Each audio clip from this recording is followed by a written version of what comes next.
तमीज से बात करिए, मैं सीनियर हूँ आपका। और अब संदीप भैया छोटे नौकर लग रहे। नमस्कार साथियों, आप देख रहे हैं राजस्थान तक और राजस्थान तक के दर्शकों को मैं इस वक्त की सबसे बड़ा एक पॉलिटिकली डेवलपमेंट हुआ है जिसके बारे में बता रहा हूं। दरअसल आप देखिए, कुछ दिन पहले ही रविंदर सिंह भाटी जो कि मारवाड़ के युवा नेता है, उन्होंने बीजेपी का दामन थामा था। जयपुर के अंदर अरुण सिंह ने उन्हें माला पहनाई थी। राजेंद्र राठौड़ ने यह कहा था कि राजस्थान के अंदर एक युवा है जिसकी आवाज है, और जिस तरीके से रविंदर सिंह भाटी की ज्वाइनिंग हुई थी उसके बाद से ही तमाम तरीके से कयास लगाए जा रहे थे कि रविंदर सिंह भाटी को बीजेपी है वो सिर से टिकट दे सकती है। इस तरीके के कयास थे। लेकिन जैसे ही कल सुबह सुबह ही शिव की जो घोषणा हो गई है जिसके अंदर बीजेपी ने रविंदर सिंह भाटी को टिकट नहीं दिया है। दूसरा आप देखिए, रविंदर सिंह भाटी के लिए दूसरा जो ऑप्शन था वो बताया जा रहा था कि जोधपुर से मुख्यमंत्री अशोक गहलोत में सरदारपुरा के सामने भी चुनाव लड़ा है, लेकिन दोनों सीटों से रविंदर सिंह भाटी को मौका नहीं दिया गया।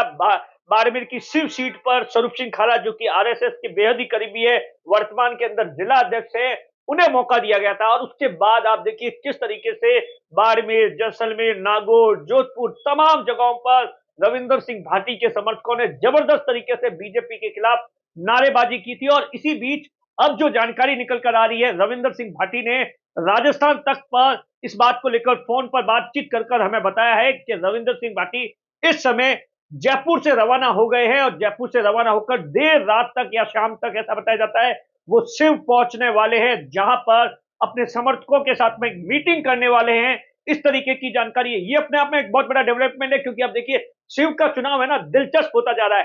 कांग्रेस के अंदर बगावत है, वहां बीजेपी के अंदर 2018 के जो प्रत्याशी है खंगार सिंह है, उन्होंने भी कल रात को ऐलान किया है। पूर्व विधायक है जालम सिंह है, उन्होंने ऐलान किया है। और स्वरूप सिंह खाला जिसे बीजेपी ने प्रत्याशी बनाया है, ऐसा बताया जाता है कि आज बड़ा शक्ति प्रदर्शन कर रहे हैं। सैकड़ों की तादाद में गाड़ियां लेकर वो आज दोपहर के आसपास शिव पहुंच रहे हैं। और रविंदर सिंह भाटी है वो शाम को पहुंचेंगे। और रविंदर सिंह भाटी ने बाकायदा इस बात का ऐलान राजस्थान तक पर किया है कि रविंदर सिंह भाटी है वो निर्दलीय चुनाव लड़ने वाले हैं। 6 तारीख को अपना नामांकन पत्र दाखिल करेंगे।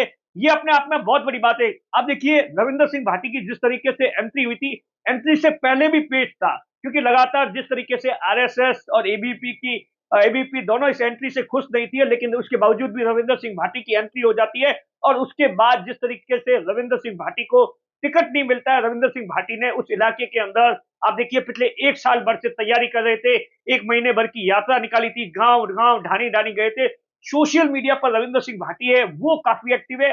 लेकिन जो अंदर खाने की जानकारी है, जो बीजेपी का जो पैनल गया था प्रदेश से केंद्रीय चुनाव समिति में, उसमें रविंदर सिंह भाटी का नाम भी नहीं था।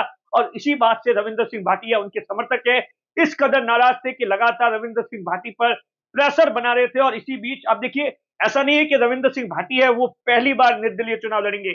इससे पहले आप देखिए 2016 में एबीवीपी से वो लगातार छात्र संघ चुनाव लड़ने की कोशिश कर रहे थे, तैयारी शुरू कर दी थी। लेकिन 2019 के अंदर रविंदर सिंह भाटी का एबीवीपी ने टिकट काट दिया।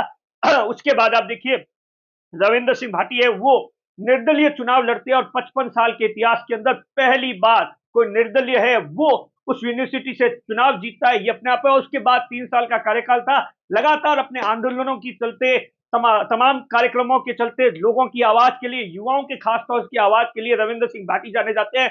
मारवाड़ सहित पूरे राजस्थान के अंदर उनकी एक अच्छी पैठ युवाओं में मानी जाती है। कहीं ना कहीं ये बीजेपी के लिए बड़ा झटका है, क्योंकि जिस तरीके से रविंदर सिंह भाटी ऐलान कर रहे हैं, ऐसे में बीजेपी के लिए सबसे बड़ा डैमेज कंट्रोल है, क्योंकि वहां पर कांग्रेस के अंदर बगावत है, बीजेपी के अंदर भी जबरदस्त तरीके से बगावत है।